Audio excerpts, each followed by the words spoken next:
괜찮아, 아가. 다치지 않아서 다행이야. 이 돈이면 충분할 것이오. 이 불쌍한 여인과 내 딸을 괴롭히지 마시오. 거친 손끝에서 피어난 불은 모란이 차디찬 절망을 녹이기 시작했습니다. 모두가 바보라 조롱하며 돌을 던질 때 상처투성이 맨손으로 내 아이를 품어준 여인.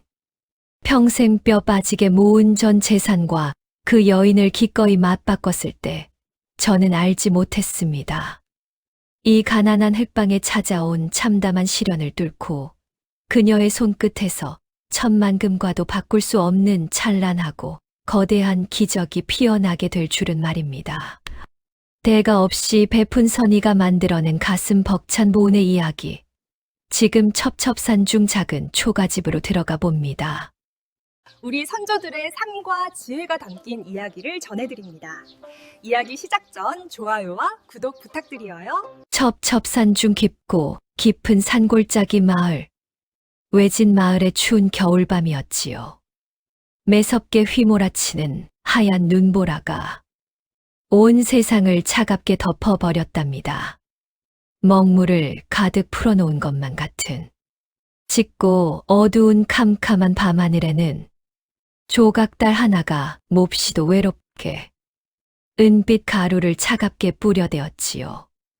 날카로운 칼바람이 산등성이를 매섭고도 거칠게 타고 넘어왔어.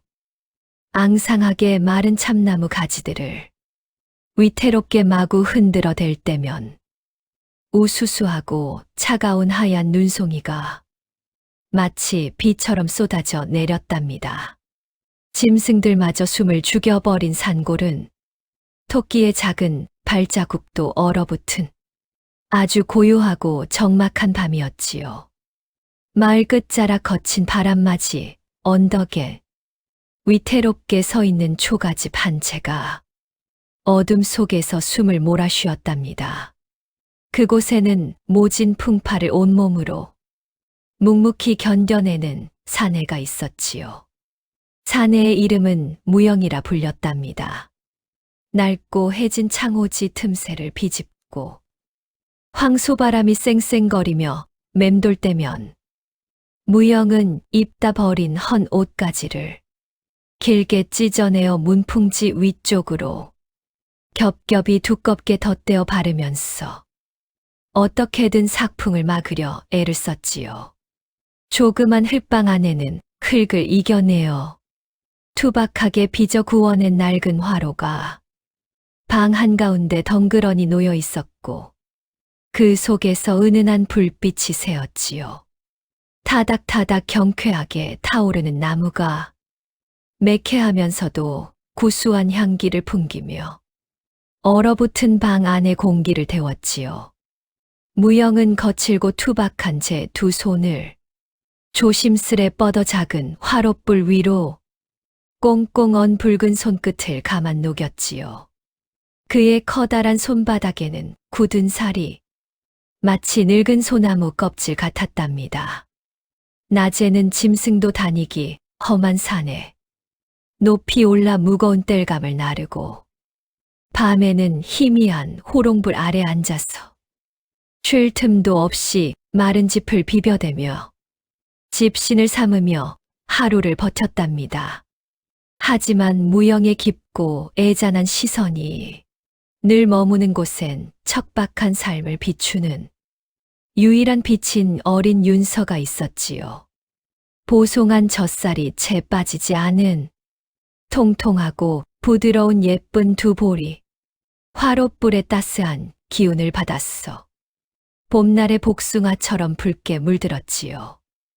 여러 번 실로 기워 낸 낡은 이불을 아이의 턱 밑까지 덮어주고서도 아이는 세상 모르고 무척 평온하게 깊고 달콤한 꿈속을 거닐고 있었지요. 무영은 거친 발소리가 크게 날까봐 숨을 꾹 죽이고 곁으로 다가가서 찬 바람이 한 줌이라도 스며들까 이불의 해진 끝자락을 꽉 여몄답니다. 투박하지만 따스한 커다란 손길이 작고 차가운 이마에 조심스레 닿자 윤서는 깊은 잠결에도 기분이 좋은지 배시시 예쁜 입꼬리를 올려 웃었지요. 그 눈에 넣어도 아프지 않을 미소에 무영의 주름진 눈가엔 눈물이 맺혔지요. 사랑하는 아내가 지독한 병에 걸려 너무 일찍 차가운 흙더미로 떠난 후 무영은 핏덩이 같은 윤서를 안고서 마을 구석구석을 돌며 젖을 구하여 눈물과 한숨으로 억척스레 키웠지요. 제대로 된 하얀 쌀밥 한 그릇을 배불리 먹이지 못하고 늘 묽은 죽과 쓴맛 나는 나물죽만 먹이는 것이 못난 아비로서 가슴에 돌처럼 남았지요. 오늘 저녁에도 언 땅을 파서 캔 구황작물을 썰어 낀니를 때웠건만 반찬 투정 한 번 부리지 않고서 맛있게 먹어준 딸이 참 가여웠답니다. 우리 어여쁘고 착한 예쁜 윤서야. 이리도 춥고 험한 모진 세상에서 이토록 곱고 건강하게 자라주어. 아비는 그저 미안하고 고마울 뿐이다. 무영은 차마 입 밖으로 뱉지 못한 채 가슴 속으로 수백 번 애달프게 되뇌며 아이의 머리카락을 쓸어내렸지요. 아이가 행여 깰세라 숨소리를 확인 후 방구석에 산처럼 쌓아둔 마른 집단을 한 움큼 크게 안아들고 자리에 앉아 시린 방바닥에서 집신을 삼았지요. 사각사각 거칠게 마른 지풀들이 서로 촘촘히 부딪히며 엮이는 소리가 침묵이 내려앉은 작은 방 안을 규칙적이고 느릿한 박자로 채웠지요. 깊은 밤이 지나 푸른 새벽으로 가며 바깥의 칼바람 추위는 더욱 강해져서 처마 밑에는 날카로운 얼음 고드름이 위태롭게 매달리고 눈보라가 쳤지요. 하지만 아궁이에서 넘어온 온기에 가만히 의지의 숨소리를 듣고 있는 이 좁고 허름한 조그만 흘방 안은 세상 어느 화려한 기와집 대궐보다 훨씬 따스하고 평온한 우주였답니다. 구름을 잠시 벗어난 하얀 조각 달빛이 찢어진 창호지 구멍을 스르륵 넘어 클방 바닥 위로 조용히 내려앉았지요. 무영의 굽은 등과 짚을 엮어대는 두 팔의 어두운 그림자가 길어지며 거친 흙벽을 타고 길게 일렁거렸어. 마치 어둠 속에서 춤추듯 흔들렸지요. 그렇게 숨막히게 고요하고 적막한 외로운 시간이 물 흐르듯 흘러갔지요. 화로 속에 단단했던 참나무 장작이 어느새 하얗고 고운 재로 변해버리며 마지막 붉은 불씨마저 사그라질 즈음 무영은 곁에 둔 짧은 부직갱이를 들어 조심스레 하얀 재를 부드럽게 뒤적여 바닥에 숨은 불씨를 정성스레 살렸지요. 바싹 마른 조그만 소나무, 솔방울들을 화로 깊숙한 곳으로 가볍게 던졌답니다. 금세 톡톡 경쾌한 예쁜 소리를 내며 타들어가는 솔방울의 청명한 향기가 방 안 가득 은은하게 피어오르며 매섭고도 찌를 든 차가운 공기를 조금이나마 보드랍게 감싸주었지요. 다가오는 따뜻한 예쁜 새봄날에는 험한 산등성이에 높이 뛰어 올라가 파릇파릇한 봄 산나물을 뜯어 팔아 우리 윤서의 작은 발에 꼭 맞는 고운 색깔의 예쁜 비단 꽃신이라도 반드시 예쁘게 사서 신기고 싶다는 아비의 간절한 마음뿐이었답니다. 지난번 읍내의 왁자지껄한 장터에서 고운 비단 옷에 화려한 꽃신을 신고 사뿐사뿐 걷던 양반집 여자아이들을 한참이나 부러운 듯 넋을 잃고 보던 윤서의 맑은 눈망울이 아른거렸지요. 추운 겨울에 차갑게 메마른 손끝이 쩍쩍 갈라져서 붉은 생살이 드러나고 피가 맺히도록 쉼 없이 집신을 삼는 무영의 묵묵한 투박한 큰 손길에는 딸을 향한 몹시도 절절한 사랑이 마른 지풀마다 빈틈없이 스며들었지요. 세상 사람들이 가난하고 못 배운 사내라며 무시하고 손가락질을 해도 무영의 단단하고 올곧은 마음에는 먼지 한 톨만큼의 억울한 분노 따윈 전혀 잃지 않고 무척 평온했답니다. 오직 곁에 웅크려 잠든 딸 윤서의 티 없는 웃음소리와 숨소리만이 그가 이 팍팍하고 고단한 세상을 포기하지 않고 굳건히 버텨나가는 가장 튼튼한 생명의 밧줄이었으니까요. 밤을 하얗게 세워 엮어낸 집신들이 어느덧 가지런하게 두 켤레 세 켤레 짝을 맞추어 수북하게 높이 쌓여가고 어스름하고 차가운 푸른 새벽빛이 첩첩산중 능선을 천천히 넘어올 때쯤 무영은 무거운 눈꺼풀을 간신히 참아 뜬 눈으로 긴 겨울밤을 홀로 지새웠지요. 멀리 아랫마을에서 달구는 소리가 희미하고 우렁차게 공기를 가르며 맑고 경쾌하게 산속으로 들려왔지요. 낡은 문풍지 너머 신비로운 빗줄기가 아주 조심스럽고 부드럽게 스며들어 방 안에 짙은 어둠들을 밀어내었지요. 거칠게 몰아치던 하얀 눈보라도 어느새 잦아들어 조용히 그쳐버렸고 세상은 흠집 하나 없이 맑고 하얗게 두꺼운 소미불을 포근히 덮은 듯이 참으로 깨끗한 자태를 뽐내고 있었지요. 무영은 굳은 자리에서 천천히 일어나 무릎에 더러운 지풀들을 툭툭 털어내고 밤새 웅크려 돌덩이처럼 굳은 허리를 주먹으로 콩콩 두드리고 문을 열었지요. 삐그덕하고 낡은 방문을 여는 순간 코끝을 베어낼 듯 매서운 찬 공기에 무영의 갈라진 거친 입술 사이로는 뽀얗고 하얀 입김이 짙게 뿜어져 나와 허공에서 흩어지며 사라져 버렸지요. 마당에 발목이 푹푹 빠지도록 쌓여진 하얀 눈을 집신 씨는 발로 밟을 때면 뽀드득 뽀드득 맑고 경쾌한 소리가 아주 정겹게 산속으로 울려 퍼졌답니다. 무영은 달콤한 단잠에 빠진 윤서가 그 소리에 놀라서 잠에서 깨어날까 마당을 가로지르는 두 발걸음조차 고양이처럼 아주 신중하고 조심했지요. 구석에 세워둔 낡은 쌀이 빗자루를 번쩍 들어 마당에 눈을 쓱쓱 쓰는 무영의 부지런하고 정갈한 몸짓은 수십 년 세월 다져진 듯 익숙했답니다. 사각사각 거친 빗자루질 큰 소리가 아침 고요를 깨우고 걸어갈 길을 내며 우물가로 다가가 밤새 꽁꽁 얼어붙어 거울처럼 단단해진 맑은 살얼음들을 막대기로 톡톡 내리쳐 깨트려 주었지요. 도르래의 낡은 두레박을 아주 깊숙한 우물로 던져 뼛속까지 투명한 물을 어기영차 소리내며 힘차게 올렸답니다.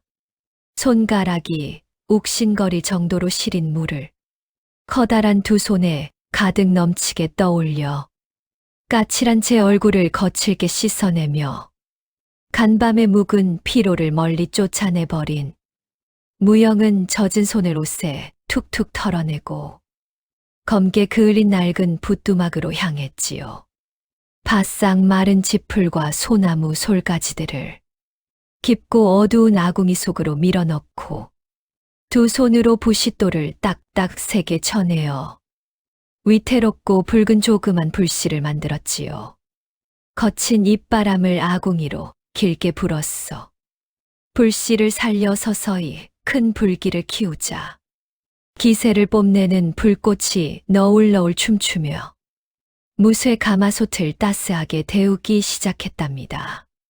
부엌 한쪽에 놓인 낡은 옹기 항아리에 바닥을 드러낸 귀한 노란 조밥을 벗어 맑은 우물물에 두 손으로 박박 씻은 뒤 가마솥 안에 조심스레 쌀을 모두 앉히고 무거운 무쇠 뚜껑을 깊게 덮어놓고서 딸을 먹일 정성스런 밥을 지었답니다. 가마솥 틈새로 하얀 김이 훅 오르며 구수한 밥 냄새가 춤추기 시작했고 차가웠던 아침 공기를 따스하게 채웠지요. 그 사이 무영은 처마 밑에 길게 매달아 겨우내 꼬득꼬득하게 잘 말려 두었던 시래기 뭉치를 뜨거운 물에 푹 담가 아주 부드럽게 연해지도록 불려두고서 투박하고 짠 집간장 한 숟갈을 떴어. 조물조물 손맛으로 심심하게 간을 하여 낡은 뚝배기에 담아 시래기국을 끓였지요. 낡은 뚝배기에서 보글보글 국이 끓는 정겨운 소리가 듣기 좋게 울려 퍼지니 무영에겐 어떤 훌륭한 악기 소리보다 달콤한 음악처럼 듣기 좋게 들려왔답니다.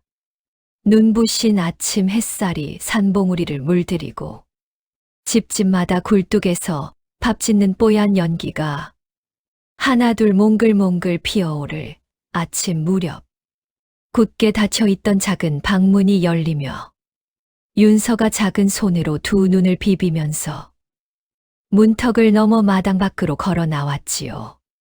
아버님, 아침 일찍 일어나신 geb니까? 잠이 덜 깨어 웅얼거리는 목소리지만 어린 나이에도 어른스럽게 허리를 굽히켜 공손하게 아침 인사를 건네는 예쁜 모습에 가마솥을 젓고 있던 주름진 얼굴엔 세상을 가진 듯 환한 미소가 번졌지요. 오냐, 눈에 넣어도 아프지 않을 윤서야. 간밤에 험한 꿈 꾸지 않고 푹 잘 잤느냐. 방바닥이 차가워 밤새 춥지는 아니하였고 무서운 도깨비 꿈은 안 꾼 것이 맞더냐? 무영이 다가가 숯검댕이 묻은 제 손을 허리에 두른 앞치마에 쓱쓱 닦아내고는 아이의 찬 볼을 큰 손으로 감싸 만져주자 윤서는 거칠지만 따스한 아비의 손바닥에 말랑한 제 뺨을 강아지처럼 비벼대면서 기분이 무척 좋은 듯 깨르르 크게 웃었지요. 낡은 밥상에 오붓하게 마주 앉은 부녀는 소박하게 차려진 따뜻한 아침 밥상에서 따뜻한 노란 조밥과 삼삼한 시래기국을 나무 숟가락으로 정겹게 나누어 먹었지요. 반찬이라곤 살얼음 낀 무짠지 몇 조각과 건더기도 별로 없는 시래기국이 전부인 초라하기 짝이 없는 낡은 밥상이었으나 숟가락에 밥을 얹어주며 행복하게 웃는 그 비좁고 작고 허름한 흙방 안에는 임금님의 화려한 수라상이 부럽지 않은 넘치는 사랑과 가슴 벅찬 훈훈한 온기가 빈틈조차 없이 가득히 채워져 있었답니다. 아침 식사를 든든하게 모두 마친 뒤에 무영은 밤새 엮은 집신들을 집꾸러미로 만들어 낡은 지게 위에 단단한 새끼줄로 아주 꽁꽁 풀리지 않도록 묶기 시작했지요. 오늘은 저 높고 험한 산 너머 큰 마을까지 수많은 사람들이 모여드는 읍내 장날이라 무영의 마음속은 제법 크게 설레었지요. 이 집신들을 왁자지껄한 장터 한 구석에 앉아서 오가는 사람들에게 모두 다 팔아 바닥난 독을 채울 하얀 쌀을 조금 사고 윤서가 좋아하는 달콤한 눈깔 사탕 한 알, 고운 손에 쥐어줄 생각에 낡은 지게에 무게마저 바람에 날리듯 무척 가벼웠지요. 우리 윤서야, 아비는 오늘 저 산을 넘어 시끌벅적한 읍내 장터에 다녀올 테니 밖에 나가지 말고 따뜻하게 머물고 있거라. 달콤한 사탕 하나를 꼭 품에 숨겨 오마. 아버님, 저도 오늘 장터에 가겠사옵니다. 신나게 사람 구경도 왁자지껄하게 해보고 종일토록 아버님 곁에 꼭 붙어 걷겠어요. 윤서가 아쉬운 듯 무영의 낡은 소매를 고사리 손으로 꽉 쥐고서 놓지 않은 채로 금방이라도 서러운 눈물을 뚝뚝 흘릴 듯 간절한 눈빛으로 아비를 올려다보았지요. 매서운 산바람에 행여나 감기라도 들까봐 안 된다고 단호하게 엄히 타일렀겠지만 유독 오늘따라 떨어지기 싫어하는 눈망울을 차마 외면할 수가 없어 마음이 약해졌지요. 허허, 윤서가 그리도 구경이 가고 싶으냐. 그래, 가자꾸나. 단단하게 껴입고 나서자. 장터에서는 내 곁에 꼭 붙어 있어야 한다. 예, 아버님. 제 손을 꽉 잡아주사옵소서. 무영은 자신이 산에 갈 때마다 항상 입던 낡고 두꺼운 속옷을 깊은 장롱에서 꺼내어 윤서의 조그만 몸에 두 겹 세 겹 감아서 빈틈없이 따뜻하게 잘 감싸 입혀주고서는 매서운 바람이 스며들지 못하도록 단단히 낡은 새끼줄 끈으로 허리를 질끈 묶었지요. 땀 냄새와 흙 냄새가 고스란히 밴 커다란 무거운 옷 속에 푹 파묻힌 어린 윤서는 오직 호기심 반짝이는 두 눈만 빼꼼 내밀어 아비의 눈엔 그저 어여쁘기만 했답니다. 두 부녀는 거칠고 부드러운 서로의 손을 절대 놓지 않겠다는 듯 꽉 맞잡은 채로 하얗게 눈 쌓인 산길 조심조심 내려가며 북적이는 장터로 즐겁게 걸음을 옮겼지요. 외출 생각에 잔뜩 들뜬 순박한 무영과 신기한 구경거리에 신이 나버린 윤서는 그때까지만 해도 전혀 알지 못했답니다. 평화롭던 일상 속에 시작된 이 발걸음이 훗날 그들의 삶을 송두리째 흔들어 버리고 거대한 폭풍우 한가운데로 밀어넣게 될 얄궂은 인연의 수레바퀴를 굴리게 될 줄은 아무도 꿈에서조차 상상하지 못했답니다. 아비의 낡고 거친 두 손을 꼭 잡고서 향하는 시끌벅적 장터 길엔 앙증맞은 아이의 작은 발자국이 마치 예쁜 도장처럼 꾹꾹 찍혔지요. 하얀 눈 푹푹 빠지는 거친 산길에도 어린 윤서의 발걸음은 가벼웠답니다. 낡은 지게 위에 마른 집신들 위로 눈부시고 맑은 햇살이 부서졌지요. 가파른 산등성이를 넘나들 때마다 차가운 겨울바람이 옷깃을 스쳤지만 꽉 맞잡은 두 사람의 따스한 손엔 참으로 훈훈한 온기가 넘쳐 흘렀지요. 아버님, 굴뚝 연기가 하늘에 보여요. 저 산 아래가 바로 읍내 장터인 geb니까? 아비 따라 종종 걸음 치던 윤서가 까치발을 높이 들고 신나게 물었지요.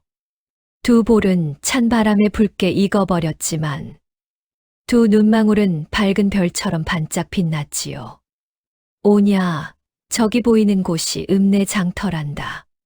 사람이 무척이나 많아 몹시 복잡할 터이니 절대로 내 손을 놓치면 아니 되느니라. 아비의 한없이 다정한 목소리가 차가운 눈길 위로 흩어졌답니다. 마을로 길게 돌아 드디어 들어서자 왁자지껄하고 시끌벅적한 큰 소리들이 거대한 폭포수처럼 크게 밀려왔지요. 사방에 뭉게뭉게 피어오르는 연기와 참으로 구수한 국밥 냄새가 진동했고 지글지글 전을 부치는 기름 소리, 달콤한 엿장수의 경쾌한 가위 소리, 커다란 소달구지의 육중한 바퀴 소리까지 외딴 집에만 머물며 조용히 자란 아이의 모든 풍경들이 그저 참으로 신기했지요. 고운 비단옷을 겹겹이 걸쳐 입은 사람, 그 화려하고 어지러운 커다란 물결들이 넓은 장터 골목을 가득 채웠답니다. 무영은 사람들의 발길이 잦은 곳인 국밥집 앞에 좁은 공터를 얼른 찾아서 지게를 내려놓고 낡은 멍석을 깔았답니다. 정성껏 단단히 엮은 집신을 모두 꺼내 멍석 위에 짝을 맞춰 가지런히 펴고 손님 오기를 조용히 기다렸지요. 윤서는 아비 등 뒤에 얌전히 앉아 신기한 장터 구경을 즐겁게 하였지요. 장터의 시간이 얼마나 흘렀을까요? 아침에 떴던 해가 머리 위로 올랐을 때 무영의 집신이 튼튼하여 인기가 좋아 지나가던 보찜 장수들이 잔뜩 모여들었고 금세 여러 켤레가 훌쩍 다 팔렸지요. 다 해진 허름한 무영의 전대 안엔 무거운 구리 엽전 몇 잎이 짤랑거리며 차곡차곡 묵직하게 쌓여만 갔지요. 그의 굵게 주름진 얼굴엔 미소가 번졌죠. 우리 윤서, 여기서 잠시만 기다리거라. 아비가 달콤한 사탕을 얼른 사오마. 단 한 발자국도 절대 움직이면 아니 된다. 예, 아버님. 얌전히 기다리고 있을게요. 무영이 엽전 한 잎을 소중하게 쥐고 저편의 엿장수를 향해 성큼 걸어간 때 장터 입구 쪽이 갑자기 크게 술렁이며 화려한 남사당패의 커다란 무리들이 꽹과리를 요란하게 치며 몰려왔지요. 징소리와 북소리 시끄럽게 울려 퍼지자 물건을 사며 흥정하던 수많은 사람, 구경하려 무리지어 한꺼번에 몰려 거리를 가득 채우며 밀려들었답니다. 멍석에 얌전히 앉아있던 가여운 윤서는 순식간에 밀어닥친 커다란 사람 파도에 그만 힘없이 휩쓸려 밀려나고 말았지요. 어른들의 커다랗고 육중한 두 다리에 이리저리 치이고 부딪히던 어린 윤서는 순식간에 아비에게서 멀어지고 말았죠.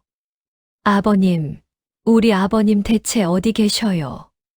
놀란 윤서가 까치발을 높이 번쩍 들고 목청이 찢어지라 아비를 크게 불렀지만 하늘을 찌를 듯한 요란한 꽹과리 큰 소리에 작고 가여운 아이 비명은 묻혀버렸지요. 낯설고 거대한 어른들의 등살 속에서 모질게 치이던 가여운 어린 우리 윤서. 파랗게 질려 벌벌 떨며 얼어붙었지요. 두려움에 떨며 엉엉 울음을 터뜨려 시끄러운 사람들을 서둘러 피했어. 텅 빈 조용한 골목으로 달아났지요. 가쁜 숨을 내쉬며 골목을 헤맸지요. 장터에 왁자지껄하고 시끄러웠던 소리가 어느새 아득하게 멀리 사라져 갈 때쯤 윤서의 얼어붙은 붉은 코끝으로 향긋한 고운 모란꽃 향기가 조용히 스며들었지요. 눈물 젖은 고개를 들어 가만 위를 보았죠. 눈앞엔 마치 구름 위에 멋진 궁궐 같은 커다랗고 화려한 큰 기와집 한 채가 아주 웅장한 자태를 뽐내고 있었지요. 이곳은 읍내에서 제일 크고 재물 넘치는 청루장이라는 이름난 큰 기방이었지요. 나무 문 살짝 열린 뒷마당 안쪽으로 윤서가 호기심을 갖고 가만 훔쳐보았죠. 수십 개의 커다랗고 무거운 갈색 항아리, 산처럼 웅장하게 모여있는 장독대가 보였죠.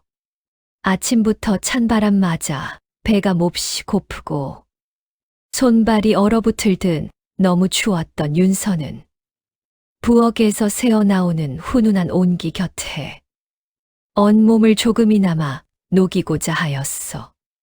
조심조심 뒷마당으로 발을 들였답니다.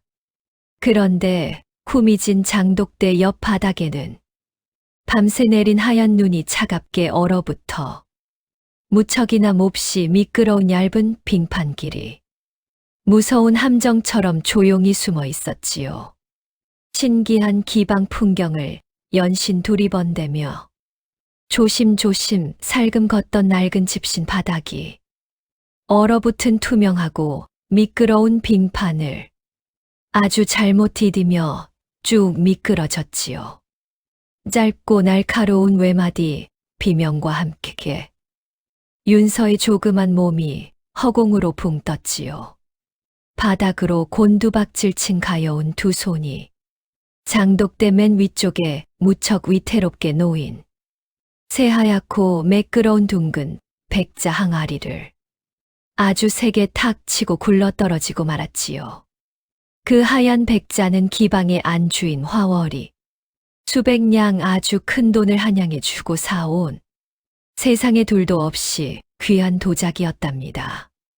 와장창하고 귀를 매섭게 찢는 소리가 정막이 흐르던 기방 뒷마당을 크게 울렸죠. 수천 개의 날카로운 조각으로 부서진 하얀 도자기의 뾰족한 예리한 파편들이 차가운 눈밭 위로 별빛처럼 흩어져 내렸죠. 크게 넘어진 무릎에 붉은 피가 났지만 윤서는 무릎이 아픈 줄도 전혀 모른 채 파랗게 질린 얼굴로 덜덜덜 몸을 떨면서 깨진 하얀 도자기 조각만 바라보았지요. 바로 그때 굳게 닫혀있던 육중한 뒷문이 마치 벼락치듯 거칠고 매섭게 열리며 화려한 오색 비단옷을 화려히 차려입은 기방의 안주인 화월이 거칠게 뛰어왔지요. 그녀의 날카로운 독사 같은 눈꼬리가 사납게 찢어질 듯 위로 치켜 올라갔지요. 아니, 이게 대체 무슨 마른 하늘의 벼락이냐? 내가 목숨처럼 아끼는 저 귀한 백자가 화월에 앙칼지고 날카로운 호통 소리에 마당의 참새들마저 화들짝 놀라 달아났죠. 그녀는 바닥에 주저앉아 벌벌 떨고 있는 윤서의 낡은 멱살을 거칠고 모질게 쥐었죠. 이 거지 발싸개 같은 천한 꼬맹이가 이게 대체 얼마짜리 귀한 것인 줄 아느냐? 내 늙은 부모를 당장 내 앞으로 끌고 와라. 윤서는 달동 같은 눈물만 뚝뚝 흘리며 아무런 말도 감히 입 밖으로 하지 못한 채 숨이 넘어갈 듯 서럽게 꺽꺽 울고만 있었죠. 화월은 화가 머리끝까지 무섭게 치밀어 당장 뺨을 매섭고 무자비하게 칠 것처럼 가느다란 손을 허공에 아주 높이 들었죠. 바로 그 위태롭고 무척 절망적인 순간이었죠. 마당 구석의 낡고 허름한 작은 광에서 비쩍 마른 여인 하나가 조용히 나왔지요. 때 찌든 회색빛의 낡고 다해진 저고리, 산발한 머리는 몹시 거칠게 헝클어졌지만 까만 두 눈빛만큼은 깊고 고요했지요. 모두가 바보 천치라고 흉을 보며 비웃는 기방의 아주 쓸모없는 기생연하였지요. 말 한마디 입 밖으로 내지 못하고 온종일 굳은 허드렛일만 늘 묵묵하게 다하면서 모진 구박받는 참으로 짠한 여인이었지요. 연화는 미친 듯 날뛰는 무서운 화월 앞을 거대한 바위산처럼 묵묵히 단단히 막아서며 작고 가여운 윤서를 제 낡은 품 안으로 부서질 듯 꽉 안고 얇은 등을 내어주었죠. 이 바보년이 지금 아주 단단히 제정신이더냐. 어디서 감히 내 앞을 겁없이 가로막아. 화월이 발구르며 핏대 세우고 악을 썼지만 연화는 그 사나운 호통과 모진 발길질에도 마치 귀먹은 사람인 듯 무척 고요했지요. 그녀는 천천히 차가운 맨바닥에 무릎 꿇고 얼음장 같은 하얀 눈밭 위 어지럽게 흩어진 날카로운 비수 같은 도자기 파편들을 향해 아무런 주저 없이 거친 맨손을 밀어 넣었죠. 서걱 하고 예리한 하얀 도자기 조각이 그녀의 여린 거친 살갗을 무참히 베었지요. 선홍빛 뜨거운 붉은 피가 하얀 눈 위로 붉은 동백꽃처럼 참으로 서럽게 떨어졌지요. 연화는 단 한 번의 눈살 찌푸림조차 없이 날카로운 파편들을 정성스레 주워 모아 자신의 낡은 치맛자락에 조심조심 담았답니다. 다친 아이의 아픈 상처를 보듬어 안듯이 지극히 자애롭고 숭고한 그 아린 몸짓에 길길이 방방 뛰던 기방 안주인 화월마저 꿀먹은 벙어리처럼 멍하니 서 있었지요. 바로 그 순간 굳게 닫혔던 무거운 대문이 쾅 하고 벼락치듯 아주 거칠게 열렸지요.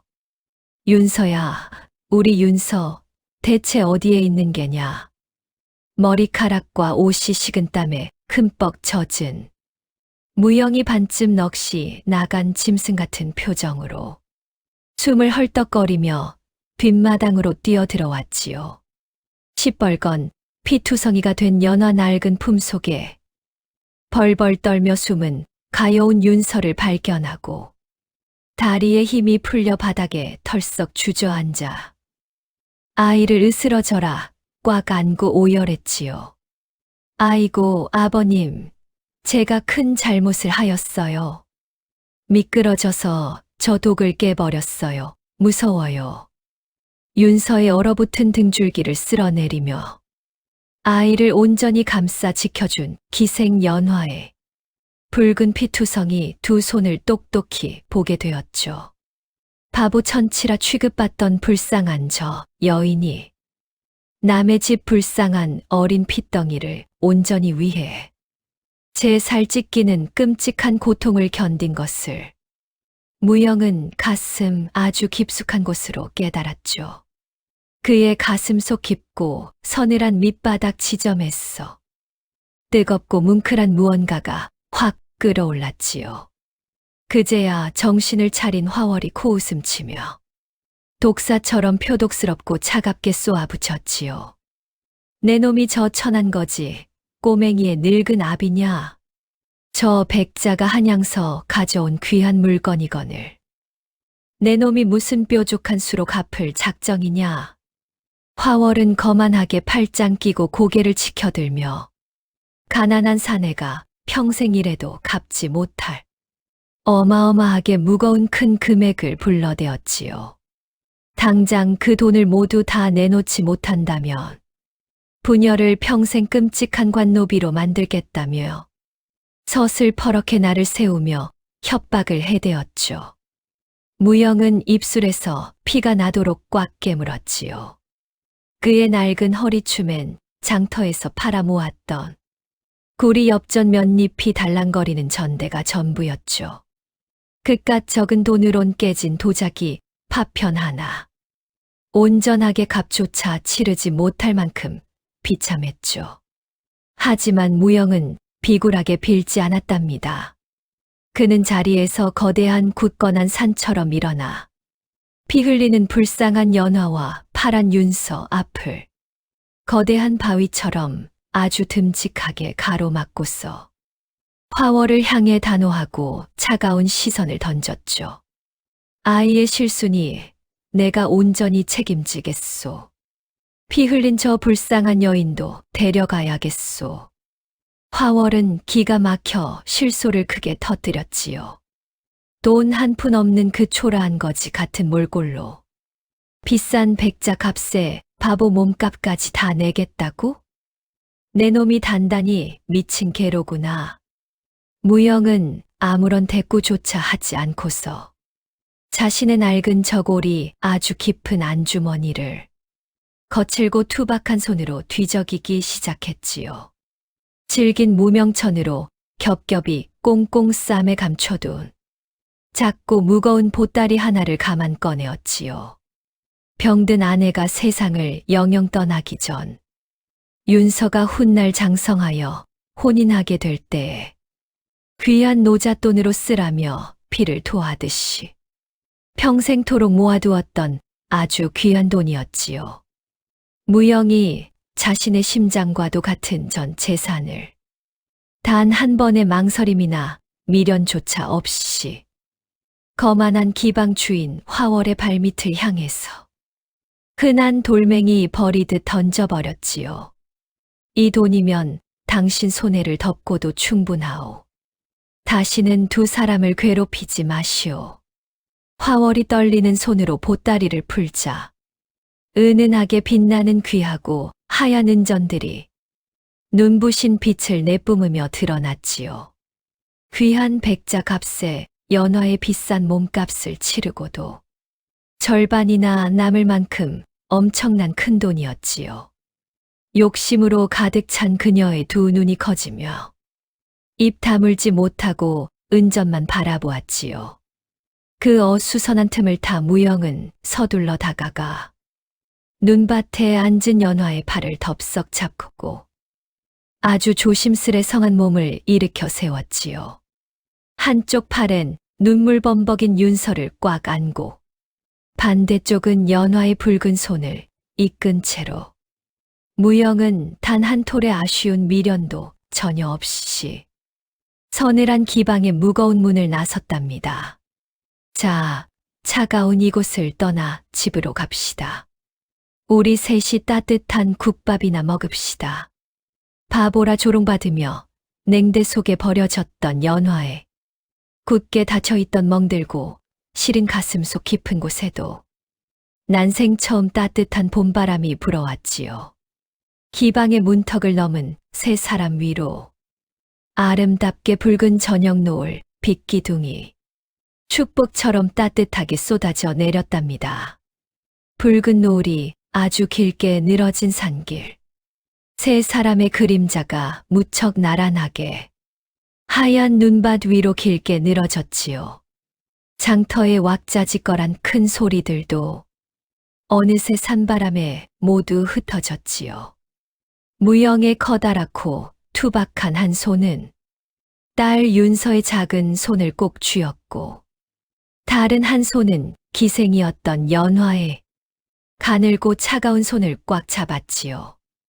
연화의 손에서 뚝뚝 흐르던 피는 차가운 겨울바람에 굳어버렸지만 무영의 따뜻하고 묵직한 체온에 조금씩 온기를 띠며 녹고 있었지요.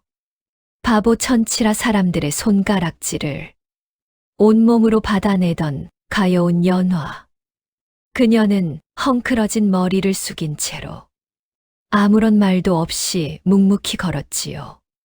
평생 가시밭길 갔던 그녀의 삶에 처음으로 누군가 꽉 쥐어준 손이 얼마나 벅차고 또 따뜻했을까요? 발밑에서 뽀드득거리는 하얀 눈이 세 사람의 발걸음을 응원하듯이 아주 경쾌하고 맑게 울려 퍼졌지요. 어둠이 산등성이를 짙게 덮어버리고 푸르스름한 밤안개가 내려앉을 무렵 세 사람은 비로소 집에 닿았답니다. 아궁이의 붉은 불씨는 다 꺼져서 방 안은 얼음장처럼 차가웠답니다. 무영은 서둘러 낡은 붓두막으로 가 마른 참나무 장작을 듬뿍 집어넣고 거친 입바람을 길고 깊게 불어넣어 꺼진 불씨를 아주 크게 살려냈지요. 타닥타닥 붉은 장작 타는 소리가 적막한 빈집을 가득 채워나갔지요. 가장 따뜻한 아랫목에 두 사람을 나란히 앉히고 무영은 일어났지요. 그는 아주 깨끗한 무명천을 가져와 연화의 깊게 베인 손을 감싸주었지요. 투박하지만 한없이 다정한 손길에 연화의 어깨가 가늘게 떨렸답니다. 아무런 대가도 바라지 않고 베푸는 이 낯선 사내의 거친 손길 속에서 연화는 난생 처음으로 사람의 정을 가슴 깊이 스르르 느끼고 있었지요. 다음 날 아침 밝은 해가 떠오르자 작은 산골 마을이 발칵 뒤집혔지요. 가난한 호라비 무영이 전 재산인 귀한 은전을 남김없이 털어버리고 기방의 바보 기생을 덜컥 사왔다는 소문이 매서운 눈보라처럼 퍼졌지요. 동네 아낙네들이 차 우물가에 모여 혀를 끌쯧쯧 차며 수군거렸답니다. 아이고, 그 곰팡내 나는 좁은 집에 제 코가 석자인 가난한 주제에 미친 바보년을 첩으로 들이다니 필시 호라비 귀신이 단단히 씌인 게야. 가시 돋친 뾰족하고 매서운 말들이 담장을 넘어 무영의 귀에 닿아도 그는 바위처럼 끄떡도 안 했답니다. 오히려 너털웃음을 툭 치며 넘기고 묵묵히 마당의 하얀 눈만 쓸었지요. 남들이 무어라 흉을 보고 비웃어도 무영에게 연화는 윤서를 구해준 하늘이 내려준 귀한 은인이었지요. 연화는 세상 사람들의 조롱과는 달리 결코 바보 천치가 아니었답니다. 비록 굳게 닫힌 입을 열지 못하고 목소리를 잃어버린 듯 고요했지만 그녀의 두 손은 무척 부지런했고 눈빛은 깊은 호수처럼 맑았답니다. 아침 햇살이 창호지를 비출 때면 연화는 누구보다 일찍 몸을 일으켜 소매를 걷어붙이고 일을 시작했지요. 거미줄이 잔뜩 쳐진 어두운 천장과 뿌옇게 묵은 먼지가 앉은 마루를 반질반질 윤이 나게 매일 닦았지요. 구멍이 숭숭 뚫려 바람이 새어들던 낡고 해진 창호지도 싹 다 뜯어내고 새하얀 창호지를 빳빳하게 발라내어 작은 방안을 무척 환하게 만들었지요. 얼음장같이 차가운 우물을 길어와 무영과 윤서의 묵은 때에 낀 옷들을 박박 문질러 새하얗게 빨았답니다. 차가운 물에 여린 그녀의 손끝이 빨갛게 퉁퉁 부어오르고 갈라져도 연화의 고운 얼굴엔 힘든 기색이 전혀 보이지 않고 평온하기만 했지요. 해가 뉘엿뉘엿 서산으로 저물고 무영이 무거운 지게를 지고 오면 부엌에서는 구수한 냄새가 났지요. 투박한 가을물을 큼직하게 썰어 넣고 말린 시래기를 한 줌 푹푹 끓여내어 따뜻하고 맑은 된장국을 만들었지요. 가난한 살림살이는 변함이 없건만 연화의 정성스런 손길이 마법처럼 살짝 닿은 소박한 저녁 밥상 위엔 임금의 화려한 수라상 부럽지 않은 가슴 벅찬 온기가 가득 넘쳤답니다. 어린 윤서도 연화의 치맛자락을 강아지처럼 졸졸졸 따라다니면서 그녀의 따스한 품을 파고들었지요. 어머니, 이 된장국 참 맛있사옵니다. 윤서가 맑은 눈망울을 반짝이면서 연화를 처음으로 어머니라 불렀을 때 연화의 커다랗고 맑은 두 눈에선 뜨거운 눈물이 주르륵 흘렀답니다. 평생을 모진 구박 속에 버려져서 돌멩이처럼 마구 짓밟혀 온 삶에 처음으로 피어난 예쁜 봄꽃이었지요. 무영은 그 따스하고 평온한 풍경을 문지방에 기대어 가만 바라보면서 가슴속 깊은 안도를 느꼈답니다. 비록 평생 뼈 빠지게 모은 돈들은 흔적도 없이 허공으로 사라졌어도 이 작은 초가집에 찾아온 훈훈함은 천만금과도 절대 바꿀 수 없었지요. 매일 밤낮으로 고단한 집신을 삼아도 가족을 생각하면 콧노래가 나왔지요. 웃음소리가 끊이지 않던 흘방 안은 그 어느 해 겨울보다 따뜻했답니다. 하지만 무심한 하늘의 시샘이었을까요? 평온하던 산골짜기 작은 초가집에 다시금 무서운 시련이 찾아왔답니다. 동지섣달의 매섭고 지독한 추위가 유독 그해 겨울엔 더욱 혹독했지요. 먹구름이 무겁게 하늘을 덮어버리더니 사나운 바람이 미친 듯이 불어왔지요. 첩첩산 중 산도 들도 다 얼어붙어서 장터로 향하는 좁은 길마저 끊겼지요. 사흘 밤낮을 쉬지도 않고 내린 눈이 초가을 지붕을 무겁게 짓눌렀답니다. 우물물마저 돌덩이처럼 꽁꽁 얼어 도끼로 깨어야 겨우 물을 길었지요. 무영이 매일 밤낮 집신을 삼았건만 눈길이 막혀 내다팔 수가 없었으니 독에 남은 노란 조밥은 바닥을 치고 하루 한 끼 먹기조차 벅차게 되었지요. 나달 하나조차 귀해진 굶주린 날들.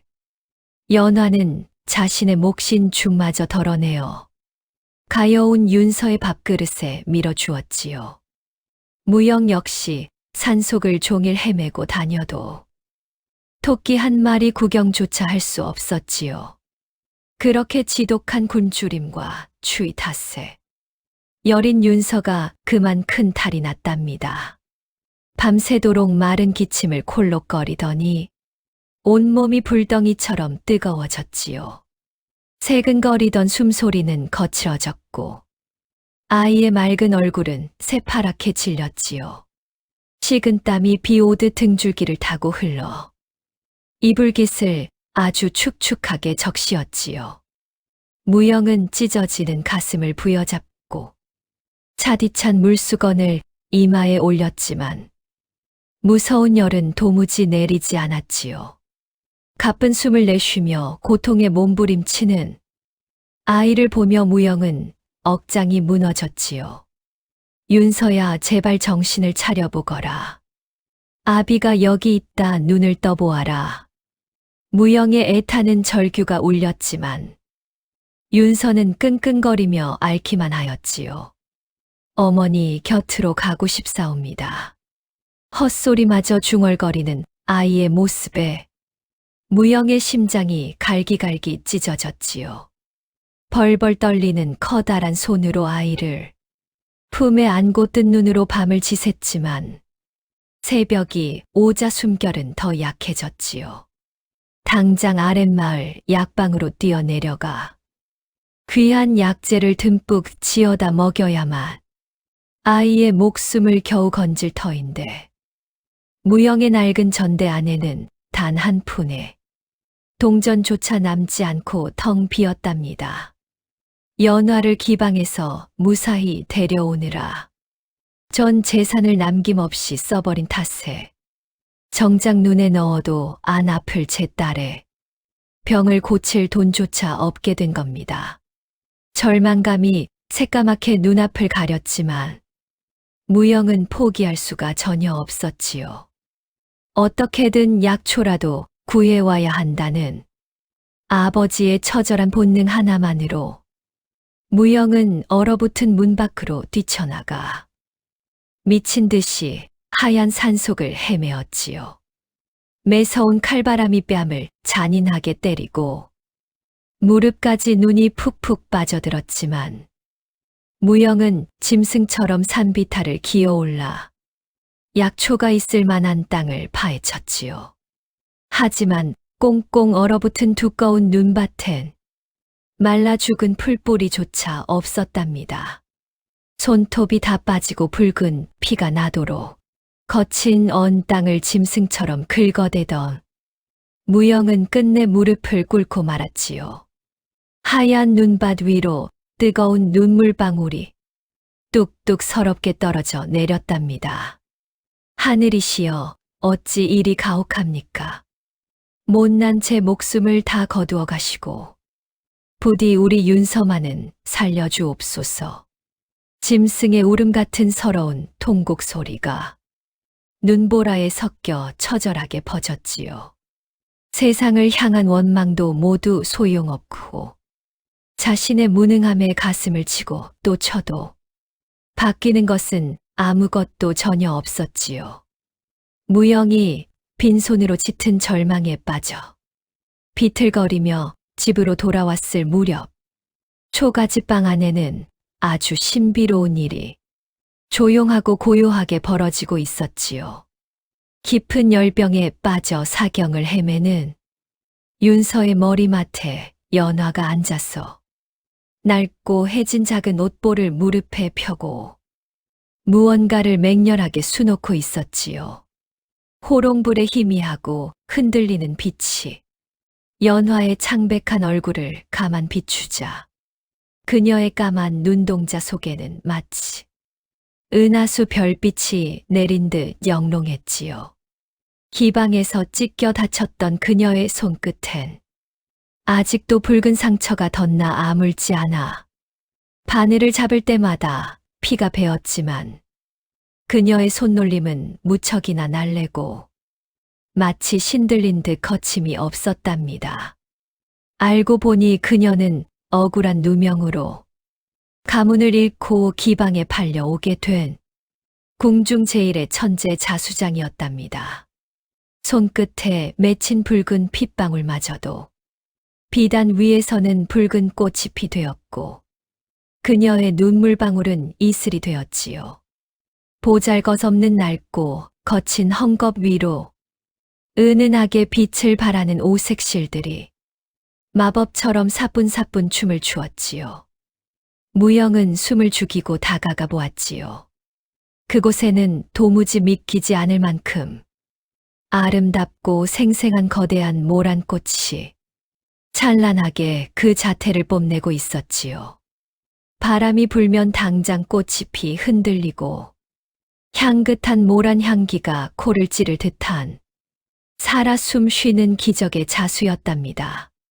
바보라 조롱받던 버려진 연화의 손끝에서 탄생했다고는 그 누구도 믿을 수 없는 천재적인 솜씨였지요. 그녀가 밤새 쏟아낸 정성과 혼이 빛나는 한 폭의 그림이 된 셈이었지요. 연화는 핏기 없는 입술을 꽉 깨물고 마지막 은빛실을 끊어 매듭을 지었지요.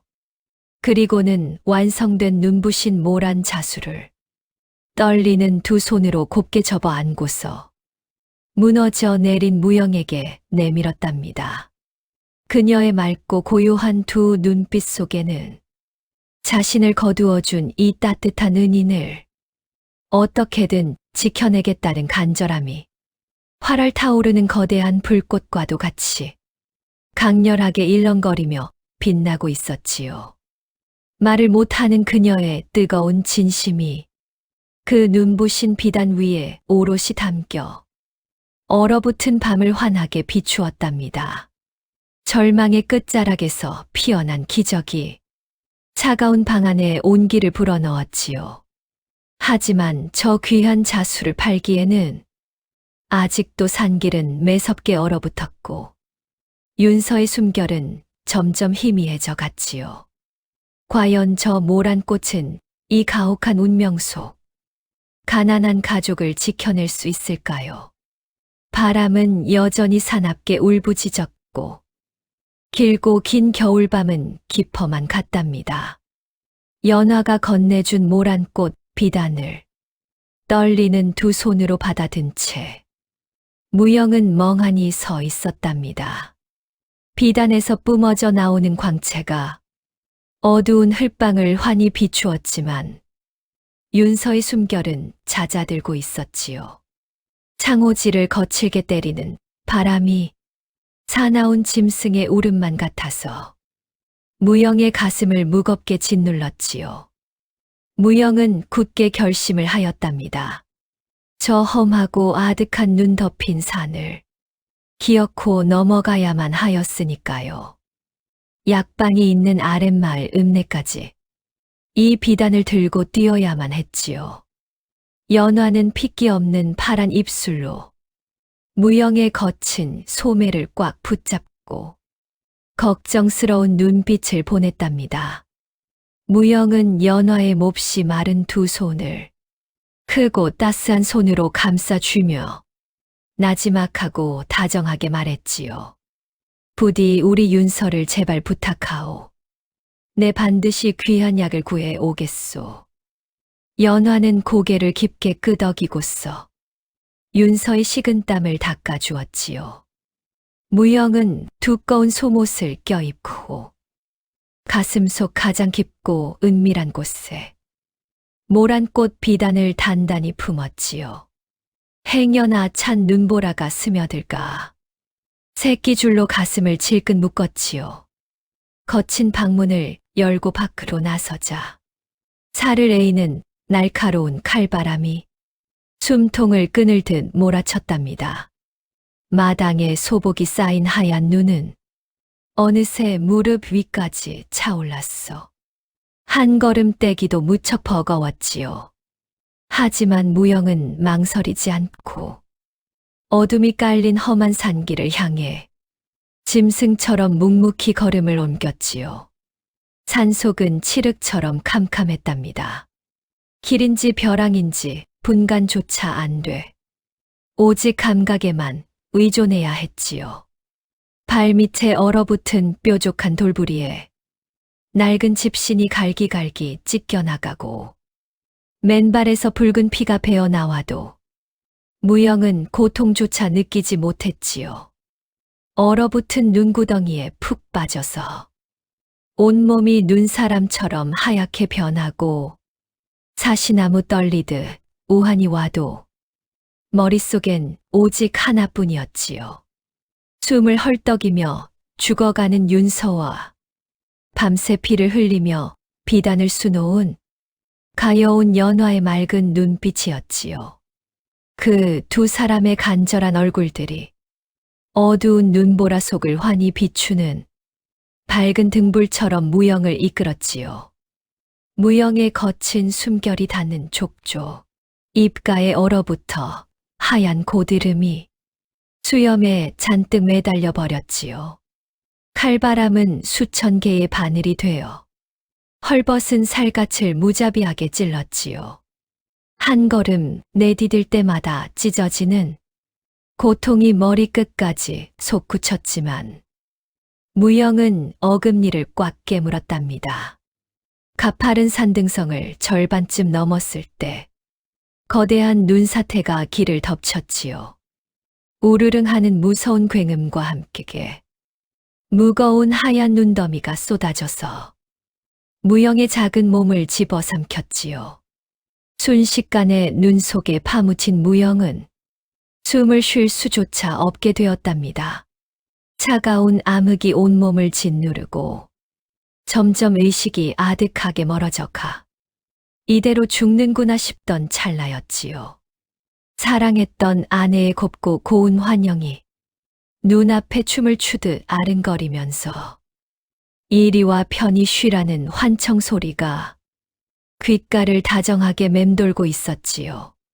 하지만 무영은 고개를 저었답니다. 아니요 부인 나는 아직 할 수 없소. 우리 윤서를 두고 어찌 눈을 감소. 깊은 가슴팍에 품어둔 비단 쪽에서 아주 미세하고도 따스한 온기가 심장을 향해 스며들기 시작했지요. 마치 연화의 따뜻한 두 손길이 그리고 어린 윤서의 보드라운 뺨이 자신을 끌어안아 주는 듯 했지요. 무영은 번쩍 두 눈을 떴답니다. 여기서 쓰러지면 모든 게 끝이다. 내 목숨과 바꾼다 해도 반드시 우리 어여쁜 딸을 살려내야 한다. 초인적인 거대한 힘을 발휘하여 무영은 짐승처럼 울부짖으면서 눈더미를 파헤치기 시작했지요. 손톱이 뒤집혀 새빨간 피가 솟고 뼈마디가 부서질 듯 아파와도 그는 멈추지 않고 흙을 파냈지요. 마침내 눈 밖으로 머리를 내밀고 거친 숨을 몰아쉬는 무영의 입엔 검붉은 피가 줄줄 흐르고 있었지요. 하지만 그는 다시 일어났답니다. 부러진 굵은 나뭇가지를 꺾어서 단단한 지팡이 삼아 바닥을 짚고 다리를 절뚝거리며 산을 넘었지요. 살을 찢는 듯한 지독한 추위가 뼛속까지 시리게 파고들었지만 무영은 아랑곳하지 않았답니다. 새벽동이 뿌옇게 터오를 무렵 기적처럼 아랫마을이 보였지요. 수탈게 희미한 울음소리를 따라 무영은 읍내로 뛰어 내려갔지요. 마을에서 가장 크고 유명하다는 무척 거대한 약방문을 찾아내고서 부서져라 쾅쾅쾅 두드렸답니다. 여보시오, 제발 문 좀 열어주오. 내 딸아이가 당장 죽어가고 있소. 목에서 비릿한 피 냄새가 나도록 애타게 소리치며 문을 두드렸지요. 얼마 후 삐그덕하고 문이 열리더니 잠이 덜 깬 늙은 약재상 주인이 짜증 섞인 얼굴로 내다보았지요. 거지 몰골을 한 피투성이 사내가 새벽부터 약방 문을 부술 듯 치니 주인은 몹시 불쾌한 표정이었지요. 이보시오, 여긴 적선하는 곳이. 아니니 당장 썩 물러가란 말이오. 관아에 고발하여 혼쭐 내기 전에. 약재상이 매몰차게 문을 닫으려 차갑게 돌아서는 바로 그 찰나에 무영이 바닥에 엎드리며 소리쳤지요. 돈은 있소. 아주 값진 물건이 있소. 무영은 꽁꽁 언 뻣뻣한 두 손으로 가슴에 묶은 새끼줄을 풀어내고 겹겹이 싼 무명천을 벗겨내었지요. 그리고 연화가 밤새워 피로 수놓은 눈부신 모란꽃 비단을 펼쳤답니다. 어스름하고 푸르스름한 새벽빛이 비단 위로 은은하고 맑게 떨어지자 방 안이 환해지는 듯 눈부셨지요. 짜증을 내던 늙은 약재상 주인의 작은 두 눈이 화들짝 놀라 커졌지요. 그는 무언가에 홀린 듯 비단에 가 부들부들 떨리는 손으로 만졌지요. 마치 짙은 향기가 코를 찌르는 듯한 생생하고 살아 숨쉬는 모란 꽃이었지요. 늙은 약재상은 호롱불을 바짝 대고 비단의 한 올 한 올을 미친 듯 살폈지요. 허허, 어찌 이런 기적이 다 있단가. 침선장의 피가 방울방울 스며들어 모란의 붉은 생명력으로 피어났구나. 이는 단순한 비단 조각이 아니라 고결하고 숭고한 영혼 그 자체로다. 약재상의 눈가에 이슬이 맺혔지요. 은실과 금실이 교묘하게 엮이고 선홍빛 붉은 명주실이 어우러진 그 솜씨는 감히 인간의 것이 아니었지요. 이것은 정령 하늘의 솜씨다. 대체 이 귀한 물건을 어디서? 주인은 놀라워하며 말을 잇지 못했지요. 이 늙은 약재상은 젊은 시절에 내의원에서 높은 의관으로 일하며 궁중의 귀한 물건을 수도 없이 보았던 안목이 아주 깊고 뛰어난 노인이었지요. 그는 비단 구석에 아주 작게 새겨진 연꽃 모양의 푸른 자수 매듭을 발견하고는 그만 털썩 주저앉았답니다.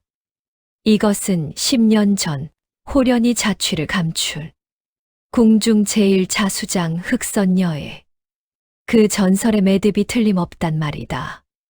과거 궁중 최고의 실력을 자랑했던 천재 자수장의 진품이 분명했지요. 억울한 누명을 쓰고 쫓겨났다던 그녀의 솜씨는 현재 한양도성에서 부르는 게 값일 만큼 무척 귀했답니다. 이보시오 사내, 이 비단 하나면 내 커다란 약방을 통째로 살 수 있소. 대체 이걸 뉘에게 얻은 갭니까? 약재상의 놀란 외침을 들은 무영은 가슴을 쓸어내리며 크게 오열했지요. 누구의 솜씨인지는 결코 중요치 않소. 제발 저 귀한 산삼 한 뿌리와 함께게 내 딸을 살려낼 의원만 내어주시오. 나머지 돈은 모두 당신이 가지시오. 오직 불쌍한 아이를 살리겠다는 일념에 무영은 엎드려 바닥에 머리를 조아렸지요. 약재상은 무영의 지극한 부성애와 비단의 엄청난 가치에 크게 감복하여 당장 가장 비싼 100년 묵은 산삼과 희귀한 귀한 약재들을 듬뿍 내어주었지요. 당장 내 말에 의원과 함께 오르시오. 이 약이면 죽은 사람도 거뜬히 살리오. 약재상이 내어준 무척 건장한 말을 타고 무영과 늙은 의원은 험한 산을 올랐지요. 매서운 눈길을 뚫고 미친 듯이 달려가 초가집에 도착하니 해가 중천이었지요. 방문을 거칠게 열고 급히 뛰어들어가니 윤서는 가쁜 숨을 헐떡이며 누워 있었고 연화는 핏기 없는 아이를 꼭 끌어안은 채 서러운 눈물을 뚝뚝 흘리며 기도했지요. 가여운 연화의 얇은 두 무릎은 다 헐었어. 바닥에 새빨간 피가 묻어날 정도였답니다.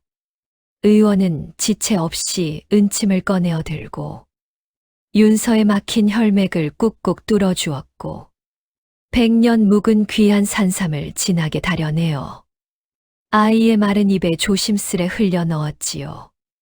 아궁이에서는 매캐한 연기가 피어오르고 질그릇 탕약기 속에서 산삼이 끓어올라 검붉은 탕약이 뽀글뽀글 소리를 내었지요. 비좁은 흙방 안에는 아주 진하고 쌉싸름한 산삼의 맑은 약효가 가득 피어올랐지요. 의원은 맥을 짚으며 연신 고개를 저었지요.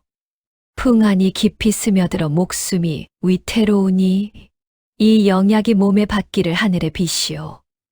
무영은 차디찬 방바닥에 엎드려 절을 하며 천지신명께 제발 살려달라 빌고 빌었지요. 연화는 자신의 피 묻은 손을 꽉 쥐어 잡고 윤서의 발밑에서 소리 없이 울먹였답니다. 무영과 연화는 두 손을 꼭 맞잡은 채 숨소리조차 내지 못하고 가만 지켜봤지요. 애타는 시간이 얼마나 타들어갔을까요? 새파랗게 질려있던 윤서의 고운 얼굴에 조금씩 발그레하고 맑은 핏기가 돌더니 거칠고 가빴던 숨소리가 점차 잦아들었지요. 아이의 온몸을 차갑게 적시던 식은땀도 어느새 말끔하게 모두 거두어졌답니다. 윤서의 긴 속눈썹이 파르르 가늘게 떨리며 마침내 굳게 닫혀만 있던 두 눈이 아주 스르륵하고 맑게 떠지기 시작했지요. 아, 아버님. 그리고 어머니. 갈라진 목소리지만 무척이나 또렷한 윤서의 예쁜 부름이 방 안을 울렸지요. 오, 하늘이시여, 진정 감사합니다. 우리 윤서가 드디어 눈을 떴구나. 무영은 짐승처럼 서럽게 엉엉 울면서 윤서를 가슴이 으스러져라 꽉 안았고 연화 역시 소리 없는 벅찬 오열을 하며 부녀를 커다랗고 따뜻하게 끌어안았지요. 세 사람의 뜨겁고 맑은 눈물방울들이 차가웠던 방바닥을 흠뻑 적셔 내렸지요. 모두에게 버려진 바보 기생의 맑은 진심과 모든 것을 흔쾌히 내어준 아비의 사랑이 어두운 죽음의 문턱까지 깊이 넘어갔던 어린 생명을 마침내 기적처럼 살려낸 거지요. 세상의 어떤 귀한 맑은 금은보화보다도 서로를 깊이 아끼는 그 따뜻한 마음들이 마침내 가장 눈부시고 빛나는 구원이 되어 가난한 작은 초가집을 환하게 밝혔답니다. 마을에 매섭게 몰아치던 하얀 눈보라도 거짓말처럼 맑고 고요하게 잦아들어 버리고 구름 사이로 눈부신 햇살 한 줄기가 세 사람을 아주 다정하고 포근히 감쌌지요. 겨우내 꽁꽁 얼어붙었던 땅이 봄볕에 아주 스르르 녹아내리며 졸졸 맑은 물소리를 내었답니다. 몹시 지독하고 매서웠던 겨울이 어느새 훌쩍 자취를 감추어 버리고 몹시도 따스한 봄바람이 불어왔지요.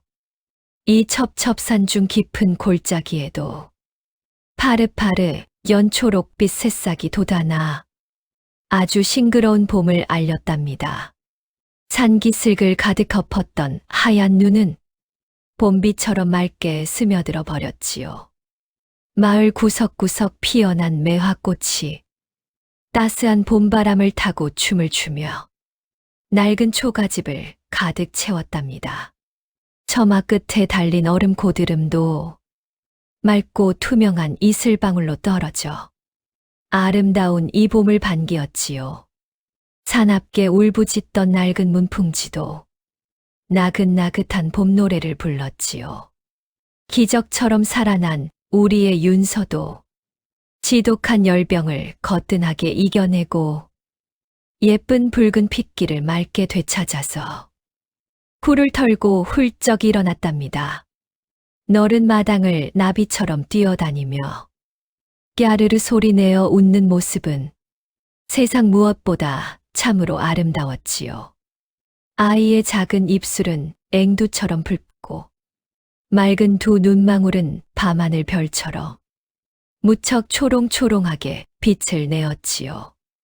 아버님, 저기 노랑나비를 보셔요. 윤서의 맑고 쾌활한 웃음소리가 봄바람을 타고 훌쩍 넘어갔지요. 어머니, 어깨에 사뿐히 앉았어요. 윤서가 고사리 같은 손을 들어 나비를 보며 활짝 웃었답니다. 기생연화는 마루에 조용히 앉아서 향긋한 봄나무를 다듬으며 웃었지요. 그녀의 예쁜 얼굴엔 깊은 구김살도 어둡고 시린 그늘도 모두 사라져 둥근 보름달처럼 환하게 빛났지요. 몹시도 헝클어진 거친 머릿결도 아주 윤기가 흐르게 빗어 넘겼고 때에 찌들었던 낡은 잿빛 옷 대신에 깨끗한 하얀 무명옷을 입었지요. 도자기 파편에 찢겼던 가여운 두 손도 무영의 아주 지극한 간호 덕분에 어느새 말끔하게 새살이 돋아났지요. 바보라며 온갖 모진 구박을 당했던 기방에서의 끔찍한 지난 기억은 아주 아득한 먼지처럼 날아갔지요.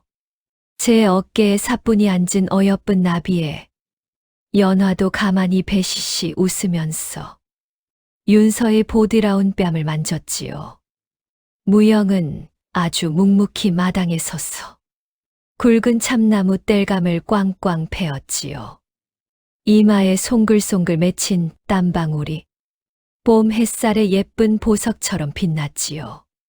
아주 무거운 도끼를 번쩍 들 때마다 다부진 넓은 어깨가 크게 움직였고 굵은 장작 갈라지는 맑은 소리가 조용한 산골 마을을 시원히 깨웠지요.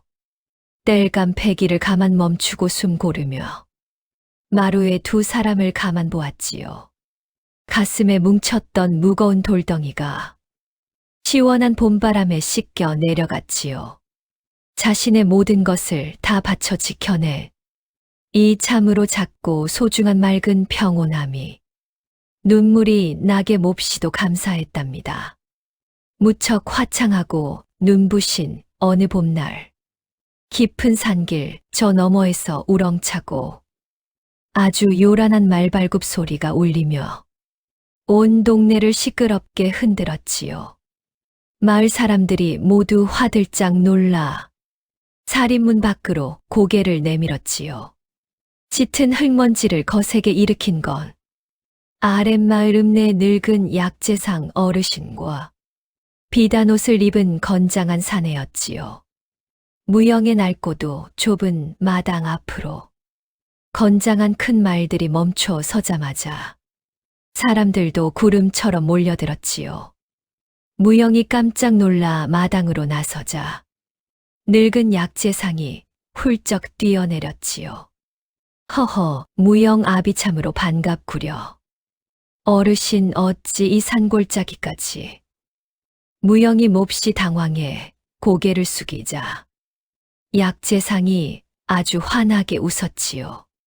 그의 뒤를 따르던 젊은 장정들이 아주 무거운 수레에서 큰 괴짝들을 너른 마당 위로 쿵쿵 내려놓았지요. 자네가 지난번 약값으로 내어주었던 모란꽃 비단을 도성에 보냈더니 궁중에서 아주 크게 뒤집혔다오. 늙은 약재상의 흥분된 목소리가 산골 마을을 쩌렁쩌렁 울렸지요. 연화가 밤을 새워 붉게 수놓았던 참으로 화려하고 웅장한 모란 자수는 귀하신 중전마마가 애타게 찾으시던 전설적인 그 솜씨가 분명했지요. 아주 사악한 무리의 끔찍한 모함에 먼 기방에 억울하게 팔려갔었던 천재 자수장의 진짜 진품이었지요. 중전마마는 그 자수를 품에 꼭 안고 감격의 뜨거운 눈물을 쏟으셨답니다. 그녀의 억울했던 누명을 벗기고 엄청난 크기의 무거운 은덩이와 참으로 아주 귀한 비단을 내리셨지요. 이 귀한 재물이 모두 연화 아씨와 호라비 무영 자네의 것이란 말이오. 약재상이 낡은 나무 뚜껑을 열자 맑은 봄 햇살에 눈이 부실 정도로 은덩이와 금부치가 찬란했지요. 넋 놓고 구경을 하던 수많은 사람들이 넋을 잃고 입을 떡 벌렸답니다. 바보 천치라고 손가락질을 하던 안악들은 얼굴이 붉게 달아올라 부끄러움의 쥐구멍을 찾았지요. 미친 여자라고 몹시 조롱했던 인물이 도성 제1의 천재 자수장이라니 모두 고개를 푹 숙이고 떨었지요. 하지만 기생연화는 놀라지도 않고 고요하고 잔잔한 깊은 눈빛으로 무영의 단단한 등만 바라보았지요. 그녀에겐 저 거대하고 귀한 재물보다 붉은 피투성이 손을 꽉 잡아주었던 무영의 거친 손길이 소중했지요. 아이고, 이 돈을 어찌 받습니까? 무영이 깜짝 놀라 뒷걸음질을 치자 늙은 약재상이 껄껄 웃으며 다가와 무영의 두 손을 덥석 잡았지요. 자네의 참으로 따뜻하고 맑은 선의가 하늘에 닿아 내린 큰 축복이요. 이는 당연히 받아야 할 보답이요. 늙은 약재상은 수염을 쓸어내리며 무영에게 귀띔을 해주었답니다. 그 청부장 화월의 소식을 들었소. 무영이 아주 조용히 고개를 젓자 약재상이 통쾌한 듯 말을 이었지요.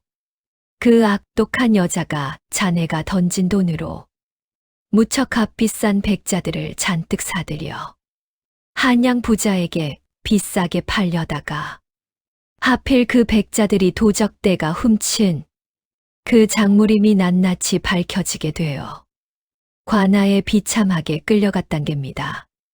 여자의 끝없는 욕심과 잔인함이 결국 만천하에 낱낱이 까발려져서 그 많던 재산을 몽땅 다 뺏기고 지금은 빈털터리 노비가 되었다오. 끝을 전혀 모르던 끔찍한 그 탐욕이 결국 제 무덤을 깊이 판 셈이지요. 가여운 아이를 무자비하게 치고 연화의 붉은 피를 무참히 짜내려던 악독한 죄의 대가를 치른 겁니다. 무영은 사필귀정의 묵직한 이치를 가슴속 아주 깊이 깨달았답니다. 남에게 모질게 구는 자는 망하고 대가 없이 베푼 자는 복을 받는다. 참으로 변치 않는 무서운 법도였지요. 왁자지껄한 무리가 모두 돌아가고 붉은 저녁놀이 곱게 내릴 무렵 은덩이가 쏟아진 좁은 마당 안에 무영과 연화 윤서가 함께 섰지요. 무영은 천천히 돌아 연화를 보았지요. 연화 씨, 이 귀하고 엄청난 큰 횡재는 오로지 당신의 처절한 피땀 덕분이요. 이제 이 큰 돈을 가지고 한양에 가서 못다 이룬 자수 꿈을 맘껏 펴시오. 무영은 붉어진 눈시울을 꾹 참았지요. 가슴 한편이 뻥 뚫린 것만 같아 시리고 아프지만 그녀를 보내는 게 자신이 지켜야 할 도리라 믿었지요. 윤서도 아비의 낡은 바지를 잡고 어머니가 떠날까봐 엉엉 울었지요. 그때 아주 깊은 침묵만 지켜오던 연화의 붉은 입술이 파르르 떨리더니 은구슬처럼 아주 맑고 고운 음성이 봄바람처럼 부드럽게 흘렀지요. 평생 짐승만도 못한 취급을 받아 원망에 사무쳐 말문마저 닫았지요. 하지만 서방님의 바다 깊은 은혜와 윤서의 그 맑고 다정한 미소 덕에 돌덩이 같던 제 심장이 녹았지요. 처음 듣는 연화의 아주 고운 목소리에 무영은 망치로 머리를 맞은 것처럼 그 자리에 우뚝 서서 꼼짝 못하였지요. 연화는 눈물 맺힌 눈으로 웃으며 무영의 거친 소매 자락을 꽉 잡았지요. 저를 쓸쓸한 한양으로 보내지 마셔요. 저에게 참된 고향은 바로 이곳입니다. 당신의 넓은 품과 윤서가 있는 곳. 오직 그곳만이 제 안식처입니다. 연화의 다정하고 진심 어린 고백에 무영에 참았던 눈물이 터져나와 그의 투박하고 거친 뺨을 적셨지요. 무영은 연화를 가슴 깊이 안았고 어린 윤서도 두 사람을 파고들었지요. 서로를 껴안은 세 사람의 눈물이 붉은 저녁놀 아래서 반짝였답니다. 세월이 물 흐르듯 아주 평온했지요. 낡고 다 쓰러져 가던 좁은 초가집은 으리으리하고 넓은 마당을 품은 멋지고 훌륭한 큰 기와집이 되었지요. 앞마당에는 따스한 새봄이 올 때마다 향기로운 모란꽃이 하얗게 피었어. 산속의 나비와 벌들을 불러들였지요. 무영은 옛 가난을 잊지 아니하고 매일 읍내와 깊은 산고를 오가면서 배고픈 이웃에게 맑은 쌀을 나누고 돈이 없어 앓는 자들의 약값을 흔쾌히 넉넉하게 모두 다 치러주었지요. 그는 온 마을 사람의 존경을 받는 훌륭하고 선한 대감으로 칭송받아 늘 가족과 화목하고 평온한 삶을 매일매일 몹시 행복하게 누렸답니다. 연화는 굳게 닫혔던 고운 입을 열고 가난한 마을 소녀들을 넓게 불렀어.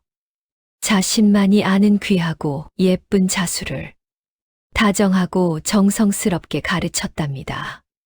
그녀의 훌륭한 가르침을 받은 소녀는 어른이 되어 한양에서도 빛이 나는 이름난 훌륭한 자수장으로 자라났지요.